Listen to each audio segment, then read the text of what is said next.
dalam goyang menurut Kasima, kalau untuk goyang kenapa enggak boleh ya? Karena yang namanya musik itu jelas goyang. Nah, kalau di Kasima kan jelas yang kita sajikan itu lagu-lagu religi, lagu-lagu kasidah, lagu-lagu yang isinya ada nasihat Islaminya. Nah, gitu. Yang salah itu bukan goyang, bukan jogetnya. Cuman yang salah kalau misalnya yang nyanyi atau yang bawakan lagunya itu pakai baju seksi, terus mengundang birahi, syahwat atau yang lain sebagainya.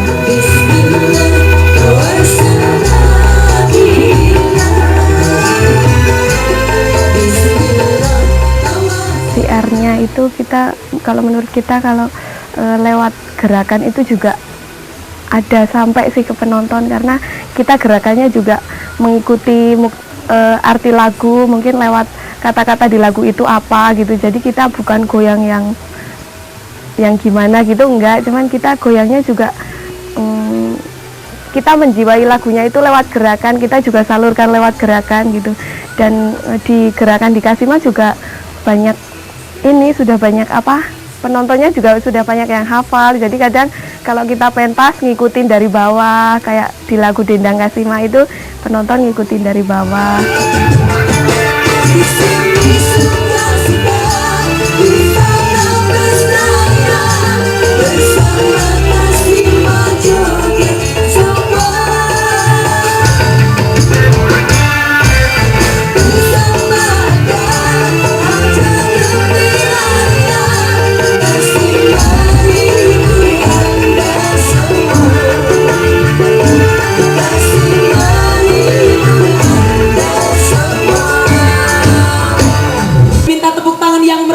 Kasima Bapak Ibu.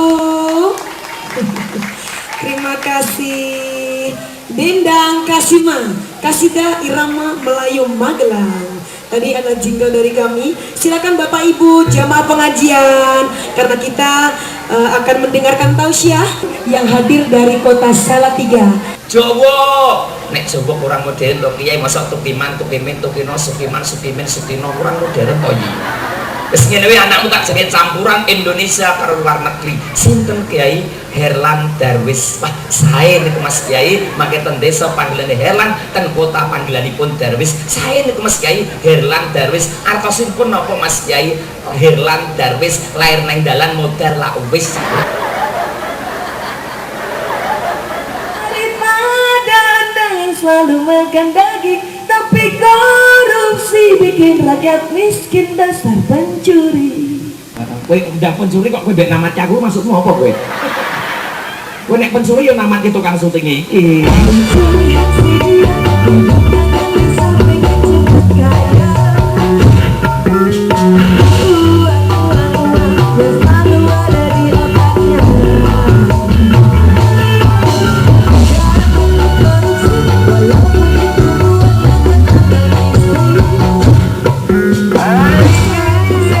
Batasnya paling tidak waktu.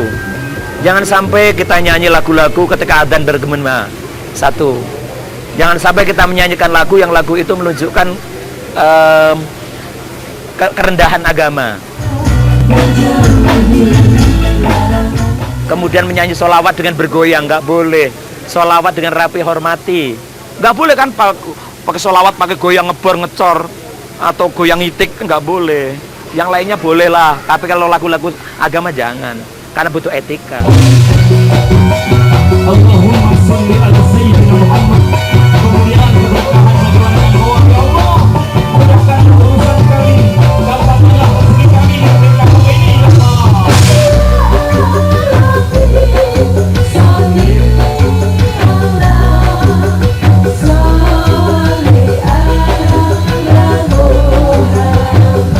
Sekali pro kontra yang masuk di Kasima ini, contohnya ada beberapa kalangan yang bilang Kasima itu katanya kasidah, tapi kenapa merusak syiar Islam dengan cara membawakan lagu-lagu kasidah, dibuat reggae, dibuat rock.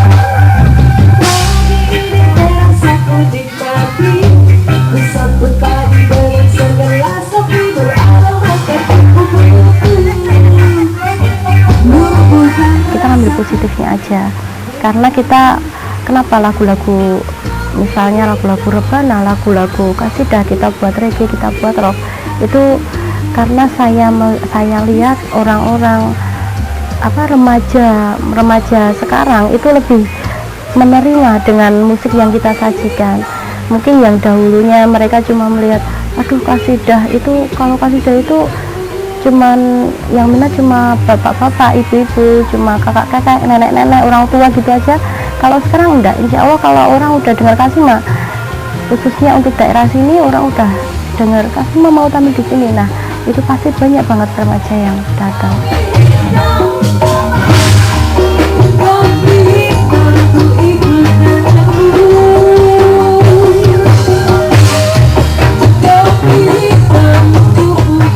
Toh hampir semua cara dakwah sekarang sudah mulai dengan seni, ya, di luar di lingkungan religi pesantren ya.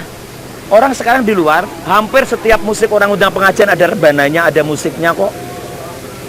Sekarang bagaimana cara mengemas aja? Ya kalau majelisnya orang-orang tua, ya jangan berdirilah, kita duduk kok.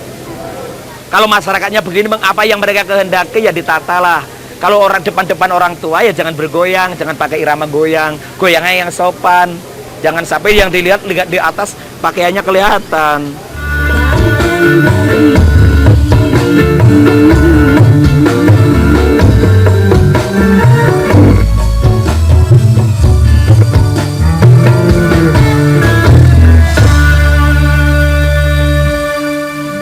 Lagi ketemu sekali Bu, aku rada nyedak. Nah, yo isa ayu bojoku kok. Berangkatlah sayang, hati-hati di jalan. Wong wedok nek rezekine kurang, yo nangis. Jangan mengeluh di hadapan suami. Wali itu dakwah dengan cara apa sih? Wali itu berdakwah dengan cara mengikuti kehidupan masyarakat yang ada. Kemudian tema dan materinya yang dibedakan. Ya kan, dulu contoh ya, orang berkumpul jagongan ya, orang Jawa bilang dengan irama-irama musik. Sekarang diganti dengan tahlilan, dengan baca-bacaan kalimat Al-Qur'an ya. Kalau seorang dulu orang mati 7 hari judi, bermain dan macam-macam, diganti dengan bacaan Quran, diganti dengan bacaan kabar janji. Sebenarnya begitu. Nah, para wali ingin menghantarkan bahwa agama itu bukan hal yang harus. Agama bisa mengikuti apa saja kok. Agama bisa masuk ke dalam lini budaya, agama bisa masuk ke lini politik, agama bisa masuk ke lini ekonomi, apalagi seni.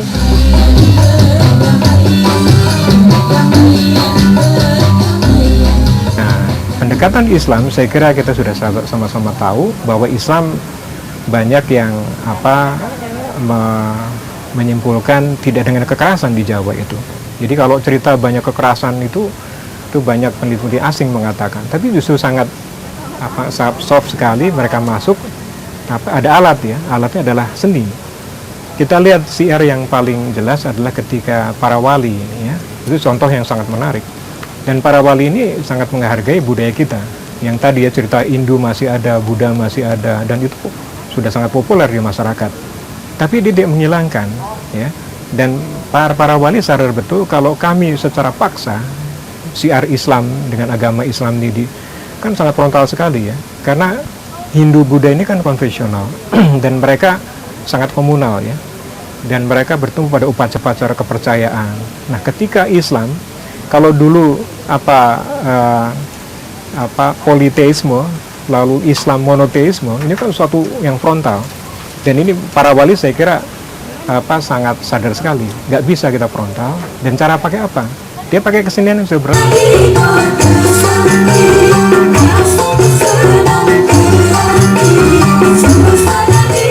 Kasma nggak banyak goyang aja, monoton itu aja. Saya tunjukkan, saya pilih Kasma, cari penyanyi yang bagus, yang menarik, cari penyanyi yang kuliahan. Ini kan hampir lama banyak yang kuliahan kok, kuliahan, mahasiswa kuliahan. Sehingga ini loh, orang kuliah bisa nyanyi qasidah, orang kuliah nyanyi lagu qasidah nggak turun harga kok, ya kan? Orang kuliah nggak malu kok nyanyi lagu-lagu yang dianggap lagunya orang desa.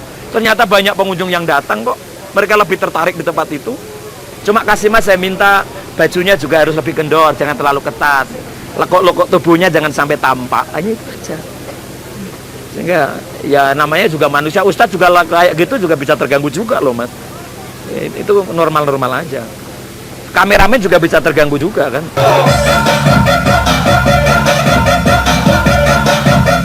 Asik, asik, tangannya asik, asik, asik.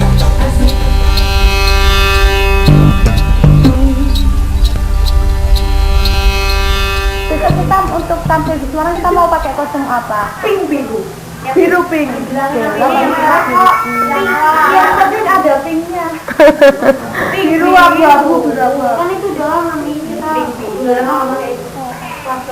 Pink biru ya. Ya udah nggak apa-apa. Boleh pink biru. Kalau panitia udah pernah lihat perform kita waktu pakai kostum mana? Ini berarti harus ganti kan? Iya. Karena satu tempat ya kan. Kalau ini yang desain siapa? Mama Iya. yang desain. Temanya kalau untuk masalah warna kita pilih yang cerah karena buat di panggung buat satu biar kelihatan bagus kompak. Ya ini mengikuti trennya. Kalau tren dibikin nggak terlalu ketat, dibikin nggak terlalu longgar.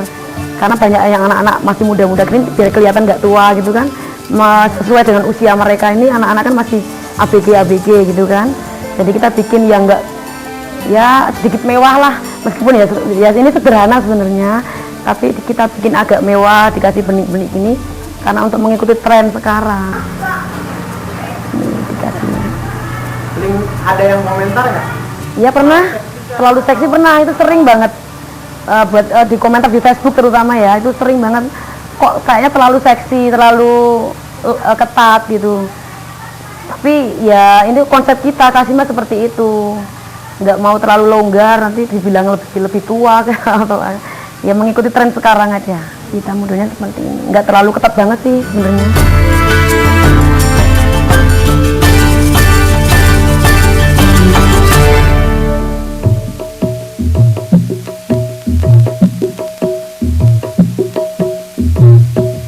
Kasima adalah kasidah irama Melayu. Nah, Kasima didirikan pada tahun 1984 sama ibu saya. Itu personelnya cewek semua. Awalnya itu ibu saya buat personel cewek itu berawal dari rebana. Nah, di situ dari rebana kemudian karena kita ngikutin perkembangan zaman ya, dan apalagi persaingan semakin lama juga semakin ketat itu. Dalam artian di Indonesia ini banyak sekali musik dangdut, musik apa nah. Dan ibu saya, yang saya tahu, yang saya dengar dari cerita ibu, itu ibu dulu pernah cerita pengen buat sesuatu yang beda. Nah di daerah sini dulu waktu Kasima pertama awal di daerah Magelang belum ada grup perempuan, cewek semua itu belum ada.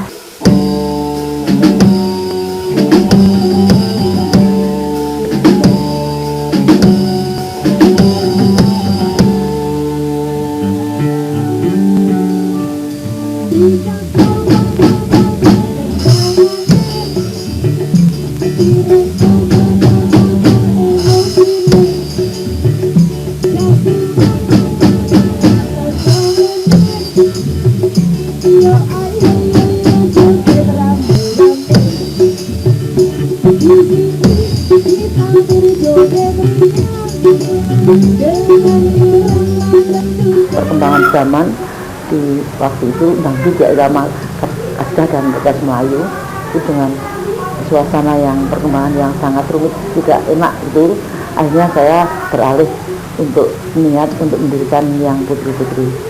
Nah kemudian diri yang putri itu tepatnya tahun 94 jadi saya pimpinan Kasima sejak 83 dan 94. Nah 94 itu sampai sekarang sudah 3 periode.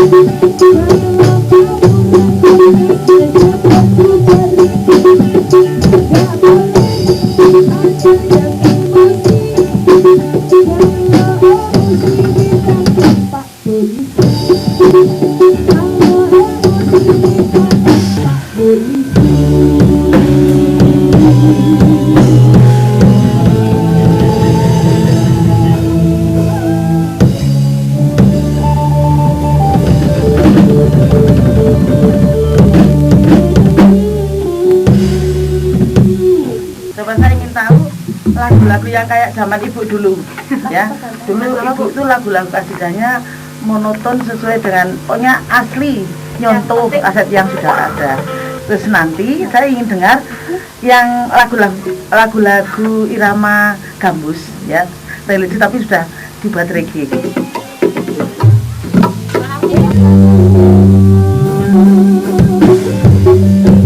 Kasidah itu sejenis satu genre kayak sastra Arab. Kalau kita syair atau puisi, tapi disajikannya dengan bentuk nyanyian dan dibawakan dalam bentuk riang, gembira, dalam keadaan yang menyenangkan.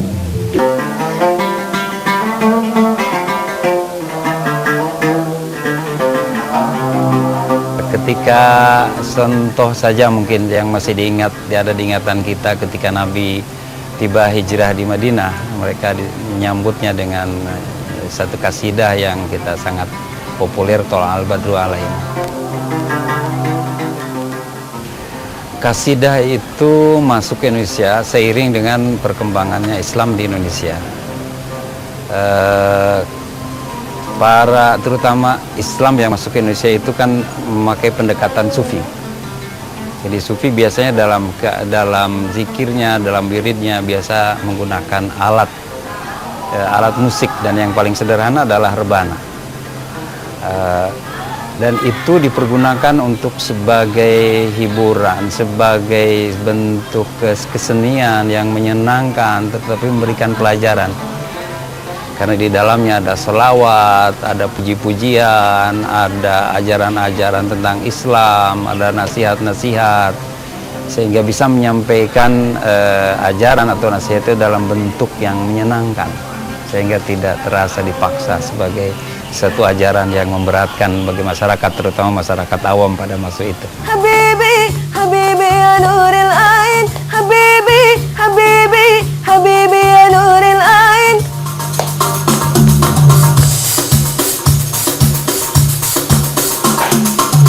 Habibi, Habibi, Habibi ya nuril ain, Habibi, Habibi, Habibi ya nuril ain ya sakin hayale.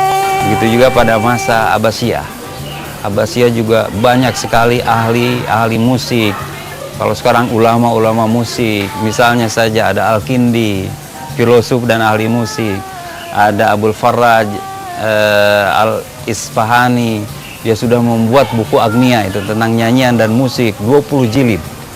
Ada tentang Al-Farabi yang bikin musik Kitabul Musik Al-Kabir, buku musik yang besar. Kemudian di Spanyol itu menjadi tempatnya, pusat pabriknya pembuatan alat-alat musik Arab pada saat itu. Jadi ulama pada saat itu memperhatikan musik. Nah, itu bedanya dengan sekarang. Setelah runtuhannya kekuasaan Muslim, umat Islam, para ulama-ulama tentu meninggalkan itu. Yang ada hanya syariah, yang ada hanya tasawuf dan sebagainya. Tetapi musik itu salah satu kajian Islam yang ditinggalkan. Pada saat Harun al-Rashid dan Al-Ma'mun itu luar biasa perkembangan musik. Sehingga mungkin menjadi contoh berikutnya bagi dunia barat yang belum ada apa-apanya.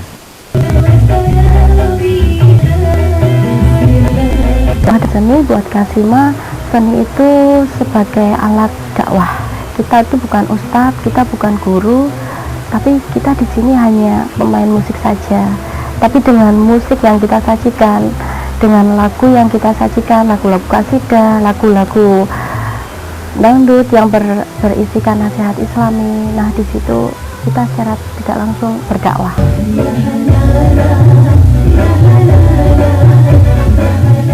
Lagu-lagu kita Kasima sebenarnya awalnya itu lagu kasidah, lagu sholawat, tapi sesuai dengan perkembangan zaman, karena banyak sekali yang request minta lagu dangdut, minta lagu band.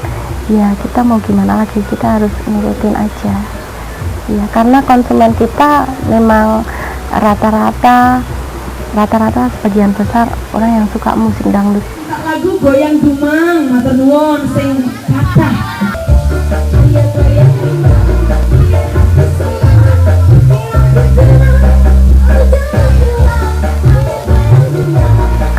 lagu-lagu koplo. Nah makanya nggak cuma lagu dangdut aja, tapi sampai lagu kasidah, lagu rebana itu kita buat koplo, kita buat reggae, kita buat rock bahkan.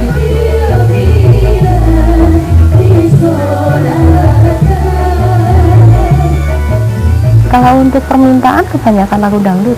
Kadang juga ada yang ngejob kita itu minta kita khusus untuk lagu-lagu kasidah, tapi nyatanya yang tamu yang kita sajikan mereka malah requestnya lagu-lagu dangdut. Ya, lagunya Kandas, yuk ada Neni yang teman-teman silakan.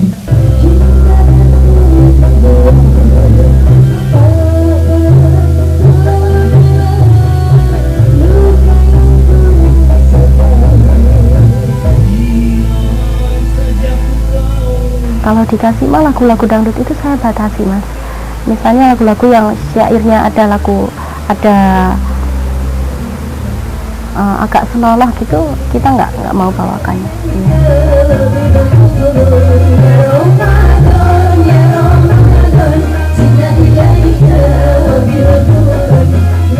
Kasima itu memberikan pengaruh untuk teman-teman banyak sekali pasti ya. Itu contohnya ada yang dulunya penyanyi dangdut, setelah ikut Kasima itu mereka merasa lebih nyaman dengan walaupun pakai jilbab. Tapi tadinya memang awalnya waktu mereka saya tanya, ayo mau nggak ikut Kasima pakai jilbab, waktu saya tanya mereka takut saja kalau pakai jilbab. Kadang mereka takut merasa, aduh nanti kalau misalnya nggak laku nyanyinya terus gimana, mereka takut nggak kelihatan cantik di panggung, mungkin seperti itu. Tapi setelah merasakan nyanyi sama Kasima pakai jilbab, ternyata mereka lebih nyaman. Selain itu juga orang nontonnya itu lebih segan. Oke, yuk langsung dikasih bersama Sinta. Kali ini ada Krama.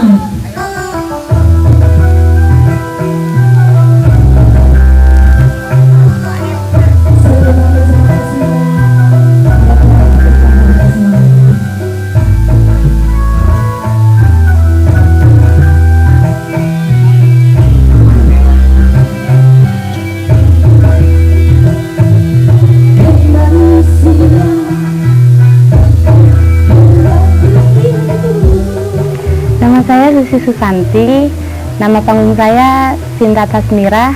Saya di Kasima sebagai penyanyi baru 2 bulan.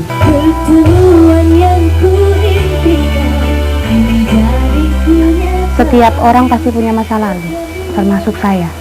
Saya punya masa lalu yang bisa dikatakan, kata orang, masa lalu kamu tuh kelam, masa lalu kamu tuh suram gitu. Tetapi yang paling penting adalah bagaimana kita menyongsong ke depannya, bagaimana kita menata hidup ke depannya gitu.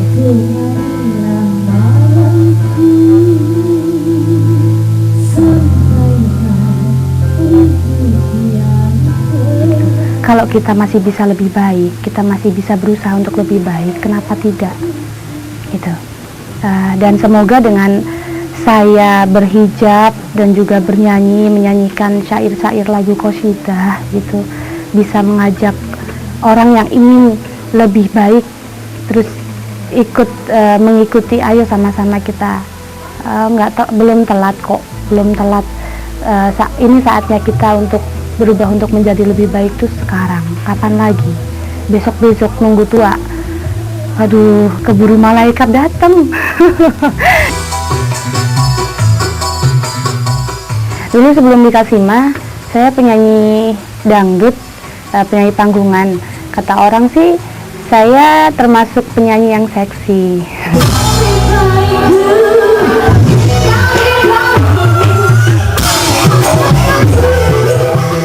Usia 14 tahun, kurang lebih 14 tahun, saya menyanyi masih sambil sekolah waktu itu, sekolah SMP.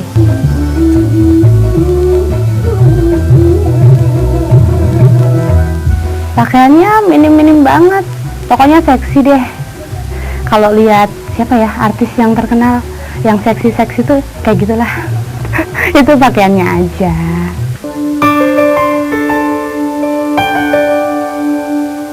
Biasanya dulu tiap hari ya? Iya, tiap hari. Iya, akhirnya dia pulang, kembali ke sini. Terus yang dirasakan apa waktu di sana? Macam-macam, karena masih kecil, terus sendirian di perantauan, kan jauh sama keluarga waktu itu. Cukup rasa takutnya cukup tinggi lah, cukup tebal banget gitu. Terus penonton tuh naik gitu, terus nyawer gitu kan. Itu silih berganti seperti itu. Bahkan sempat nggak bisa istirahat, untuk duduk tuh nggak sempat gitu. Karena kalau orang mau nyawer pasti deketin penyanyi itu baru nyawer gitu. Kita jogetin aja gitu. Itu kalau di sana, di sini kan cuma 2 jam di panggung. Kalau di sana bisa sampai 1 hari full. Kita jam 8 udah naik panggung, jam 5 baru turun. Bayangkan seperti itu.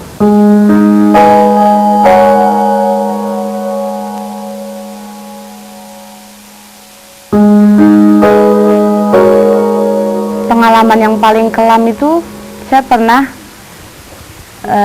dijerumusin sama orang. Itu penyanyi juga, penyanyi bisa disebutin ibu kota lah gitu. Saya di sana awalnya ditawarin untuk rekaman gitu. Walaupun saya juga keluar biaya waktu itu gitu. Tapi lama kelamaan saya dibujukin untuk yang kayak udahlah, kamu pisah aja dari suami kamu jauh aja dari keluarga kamu tinggal di sini, bahkan kamu ikuti gaya hidup aku seperti itu tiap harinya, tiap kita ketemu makan, tiap kita ketemu pokoknya setiap kita ketemu itu pasti didoktrin hal-hal yang seperti itu.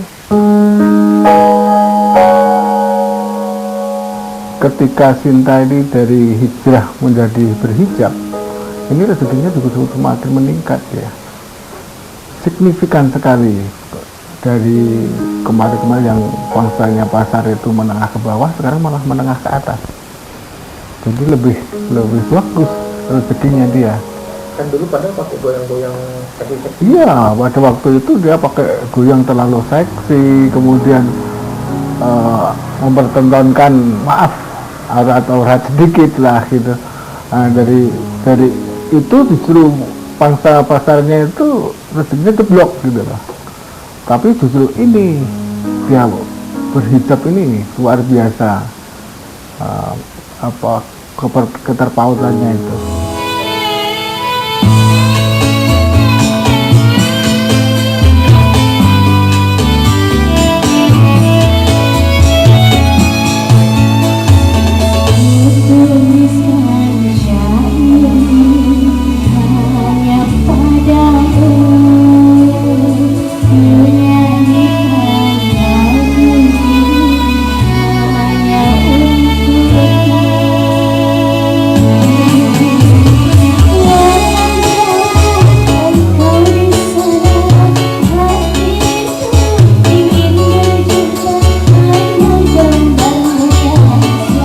Dulu kan saya pernah ngejar popularitas gitu, ibaratnya sampai nggak ngerti waktu, nggak inget sholat, terus bahkan nggak inget keluarga, walaupun hasilnya itu untuk keluarga saya juga gitu. Tetapi yang saya dapatkan itu bukan kebahagiaan, bukan sama sekali gitu.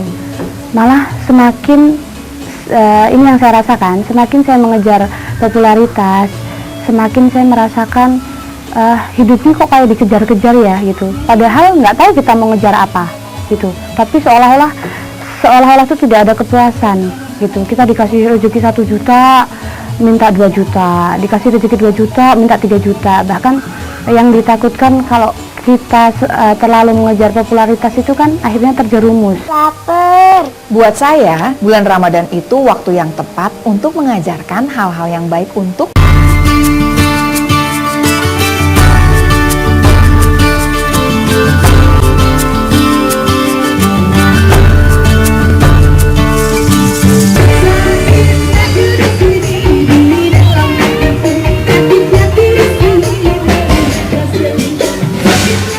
arti keberkahan itu lebih ke tenang sih hatinya, damai, menjalankan sesuatu itu tidak dengan terpaksa. Contoh, kalau dulu kan sebagai penyanyi panggungan itu karena tuntutan harus seksi, sebenarnya berat juga dalam hati untuk berpenampilan seksi. Kalau sekarang sebagai penyanyi tapi kan berhijab, jadi nggak ada keterpaksaan, nggak ada rasa malu. Kalau dulu kan seksi kan seperti itu.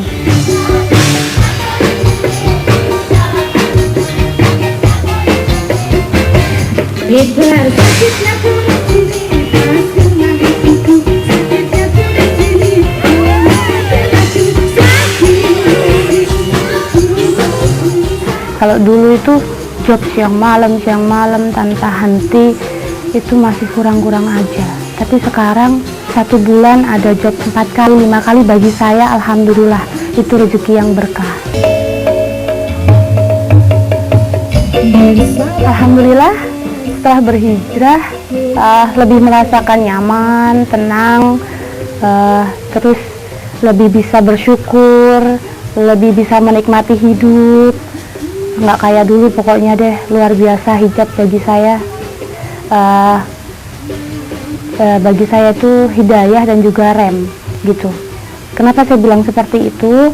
Karena kalau dulu kayak nggak ada yang batasin. Kalau sekarang karena saya berhijab, misal saya berbuat sesuatu ataupun saya berkata sesuatu yang itu tidak baik gitu, menurut saya tiba-tiba saya merasa loh, saya ini kan sudah berhijab gitu, saya nggak boleh seperti itu. Tiba-tiba ada rasa rem gitu loh, ada yang rem gitu aja kan.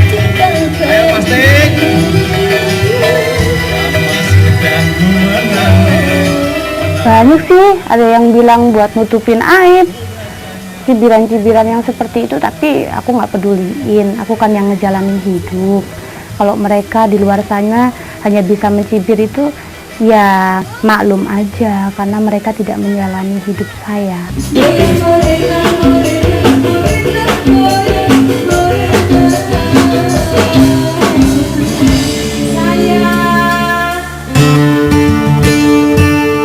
Capek, memang capek, tapi nggak terlalu lah. Tadi sampai Semarang jam berapa? Tadi sampai Semarang jam 3. Jam 3 pagi. Langsung tampil jam 5 kita udah on di sini. Karena takutnya kan jalan ditutup. Makanya kita on di sini. Gitu. Istirahatnya gimana? Kita belum istirahat, alhamdulillahnya. Nanti kita istirahat. Paling ayu jalan kan? Paling ayu sekali. Nyanyi dulu. Koplo sama ini jobnya banyakan mana? Kalau dulu tuh sebenarnya dangdut pas lagi moncer. Nah, sekarang dangdut itu ngedrop gitu.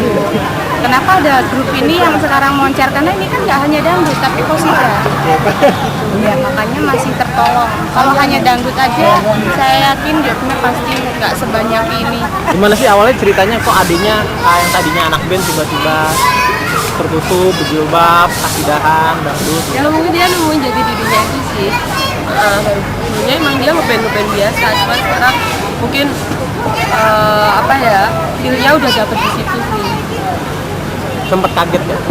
Ya sempet sih, soalnya kan aku sama dia akhirnya beda banget. Kalau dalam musiknya itu genrenya aku sama dia udah beda banget. Kalau adiknya? Kalau adik kan genrenya emang ke dangdut. Terus ya, sekarang tapi dulu sempat sama. Ya sempat sama sih, sempat satu band juga. Cuman dia dulu pas satu band nggak main gitar gitu. Alirannya apa waktu itu? Waktu itu rock sih.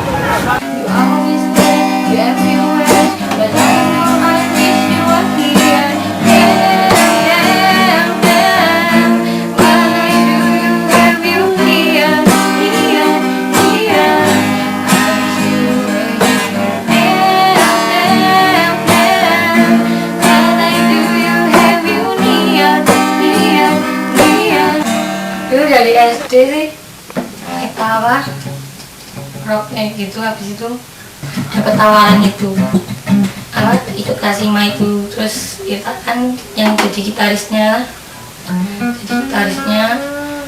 ya dilakoni itu sama Isa.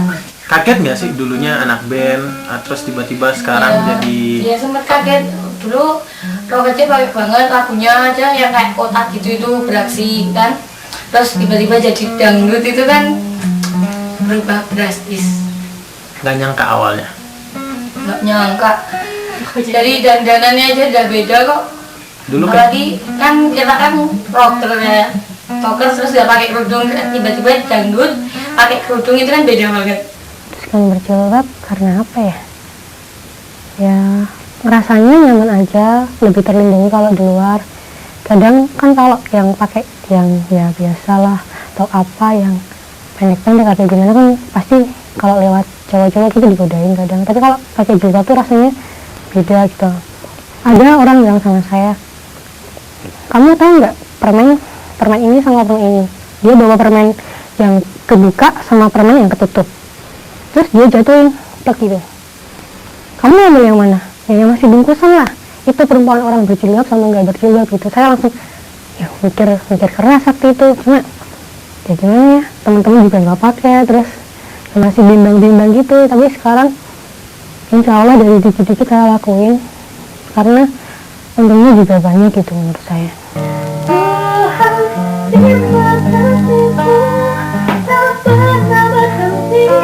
Selalu datang kepadaku, Tuhan sebesar yang satu janjiku, takkan berpaling darimu. Jilbab dan merubah gaya musik emang mudah ya? Ya enggak sih, pertamanya ikut kasihnya kan karena kosidah. Udahlah nggak apa-apa. Ya ternyata ada request dangdut. Karena nggak enak sama si big bossnya, ya udah saya ngerjain tuh dangdut. Terus ya udah lama-lama kok saya berpikiran gini, kok dangdut gak buruk juga ya. Terus waktu itu saya main ada yang joget, anak kecil sampai orang tua. Wah kok gini ya ternyata. Saya belajar sama musik rock. Kalau orang tua nggak akan nih orang desa-desa sampai joget. Tapi kalau orang kota ya semuanya bisa joget lah. Dangdut pokoknya gimana ya, bisa buat semuanya joget gitu, buat semuanya menikmati gitu. Bisa nyanyi ya?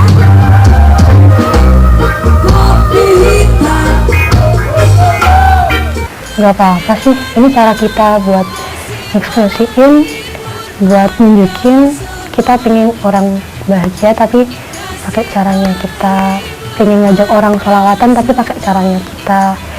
Soalnya gimana ya, kalau menghadapi globalisasi, anak-anak muda sekarang gak mungkin juga kan kita masih pakai musik qasidah yang tempo dulu banget. Soalnya juga kita ngejar apa yang mereka suka gitu. Ini kita ekspresikan ke sini, ya alhamdulillah ada yang menerima. Kalau ya gak menerima ya udah nggak apa-apa. Gini cara kita ekspresiin, yang penting kita nggak buat nafsiat, kita nggak bikin yang aneh-aneh, bikin kontroversi. Kopi hitam,